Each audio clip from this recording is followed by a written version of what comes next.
Ananse and the Sky God. Once, a long time ago, a brave young man named Ananse lived in Africa. He was called the Spider-Man because he could spin a web and climb up into the sky whenever he felt like it. One day, the children of the world went to see Ananse. "We have no stories to read or listen to," they said. "The great sky god who lives high in the sky has kept all the stories for himself.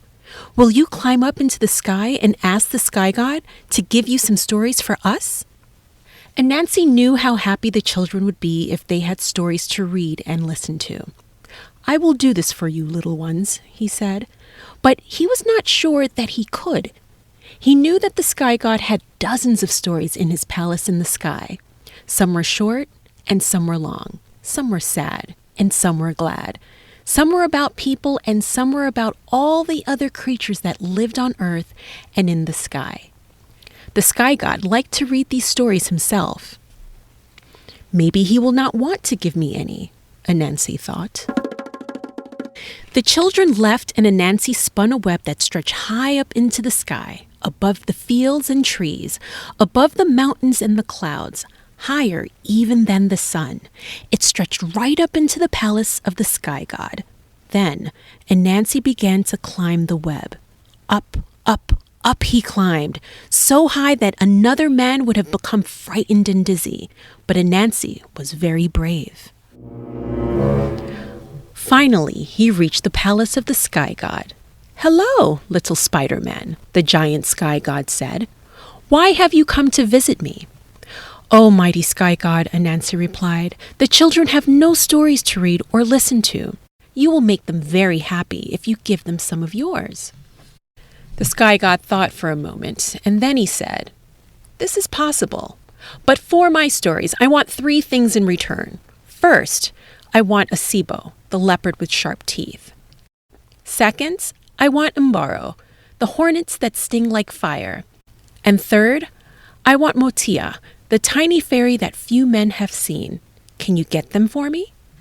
"I can get them," Ananse said. The sky god laughed. "Ananse is just a little man," he said. "Maybe a sibo, the leopard, will bite him with his teeth. And maybe Mumbro, the hornets, will sting him like fire. And maybe Motia, the fairy, will not let him see her. And then how will Ananse bring her to me?" "Maybe Ananse is smarter than they are," Ananse said. Then he climbed back down the web. "How can I capture a sibo, the leopard with the sharp teeth?" he thought as he went down. "How can I take hold of Mabaro, the hornets that sting like fire? How can I find Motia, the fairy that few men have seen?" When he reached the bottom, he sat down and thought some more. And after a while, he made his plans. First, he went to find a sibo, the leopard with the sharp teeth. The leopard was crouched by a tree, and he growled loudly when he saw Ananse. "Don't be so unfriendly," Ananse said. "I have come to show you a new game." Sibo liked playing games, and he stopped growling. "The game is this," said Ananse. "First, I will tie you up. Then I will let you go, and you will tie me up. Isn't that a good game?" "That is a good game," Sibo said. "Once I have him tied up," Sibo thought, "I will eat him." Ananse tied the leopard's feet to the tree. Sibo tried to pull his feet free, but the rope was too tight and he could not. "You tricked me," Sibo said. "Yes," said Ananse. "I'm taking you to the sky god. Maybe he will play games with you." Then Ananse went looking for Maboro, the hornets that sting like fire. First, he picked a banana leaf and filled a shell with water. When he came to the hornet's nest, he held the leaf above his head and poured some water over it. The water looked like rain coming down. Ananse poured the rest of the water over the hornet's nest, and then he shouted, "It's raining! It's raining! You'll get all soaked, little hornets. Why don't you come into my shell, where you'll be safe and dry?" "Thank you, Spider-Man," said the hornets, and they flew inside the shell to keep out of the rain.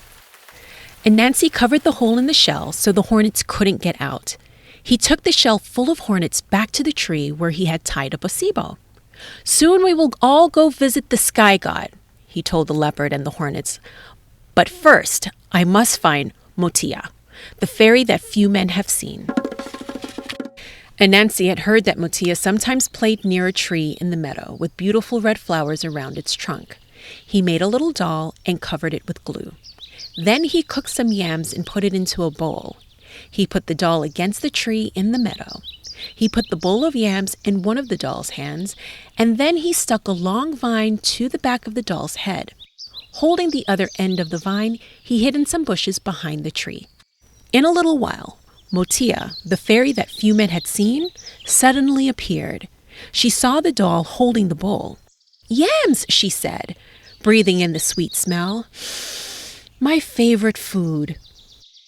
"Please, little girl," she said, "may I have some of your yams?" Ananse pulled the end of the vine as she sat hidden behind the bushes. This made the doll's head nod up and down, as if she were saying yes. "Thank you very much," said Motia. She began to eat the yams, and they were so delicious that she finished the bowl. "You are very kind, little girl," Motia said, but the doll said nothing. "Why don't you answer me?" Motia asked angrily. Still, the doll said nothing. "Such rudeness," Motia said, and she slapped the doll's face.